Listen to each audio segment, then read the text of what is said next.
Hello hello, c'est Mandine, je vous retrouve avec un DIY pour Noël cette fois-ci. Pour réaliser cette couronne de Noël, vous aurez besoin de sapins, de brindilles, de différents éléments de fixation, que ce soit de la ficelle, de la colle chaude, enfin voilà, selon ce que vous avez sous la main. J'ai aussi utilisé du fil de fer et de différents éléments de décoration. Allez, on attaque! Je commence par nettoyer mes brindilles, c'est-à-dire que j'enlève toutes les petites irrégularités que je peux trouver sur les branches. Pour ces branches, vous pouvez les ramasser à peu près n'importe où. Moi, j'étais dans un bois à côté de chez moi, mais effectivement, il y a tout le monde à proximité des endroits avec un peu de végétation, avec des arbres, avec des branches tombées. Vous pouvez vraiment vous servir à ce moment-là.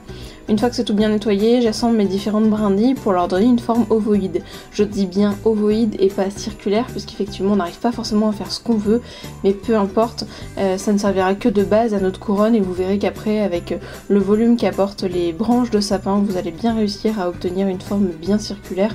Effectivement, vous verrez dans les photos à la toute fin de la vidéo que ma couronne a une forme assez circulaire et on ne retrouve pas cette espèce de forme d'œuf qu'on peut voir actuellement à l'écran. J'assemble mes différents éléments, mes différentes branches de sapin, donc effectivement ça me prend quand même un petit peu de temps. Je les assemble les unes avec les autres, j'en tortille certains morceaux avec les branches, et puis à la fin je me rends compte que ça prend vraiment trop de volume et que c'est pas du tout assez solide, c'est-à-dire que si j'essaye de suspendre à un moment donné ma couronne, et bien je m'en sors pas, tout se défait, en fait plus rien ne tient, donc je vais utiliser de la ficelle effectivement. Dans le branchage ça va pas forcément se voir et je vais finir par saucissonner un petit peu ma couronne, mais vous verrez à la fin en fait la ficelle ne se voit quasiment pas dans l'ouvrage et ça pose pas du tout de problème. J'utilise de la corde cette fois-ci, donc beaucoup plus épaisse, pour faire mon système d'accroche pour pouvoir suspendre ma couronne une fois qu'elle sera terminée. C'est justement à ce moment-là, quand j'essaye de la suspendre un petit peu, de la soulever, que je me rends compte que du coup les éléments ne tiennent pas du tout ensemble. Là j'installe différents éléments de décoration, donc je pose, je dépose, etc. J'utilise de la colle, je colle quelques perles pour apporter un petit peu de brillance. Effectivement je voulais mettre quelque chose qui brille, j'avais pas forcément de paillettes sous la main, donc voilà, j'ai fait comme ça.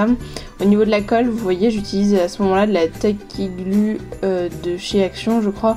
En fait, non, pas du tout une bonne idée. C'est une colle qui coule, qui ne fiche pas du tout. Enfin, en tout cas, moi, ça m'en a mis de partout, ça a coulé sur ma table. Enfin, bon, bref, c'était pas l'idée du siècle. Et j'ai utilisé des vieux tubes de colle qui étaient secs. Bref, en gros, j'ai bien galéré pour cette histoire de colle.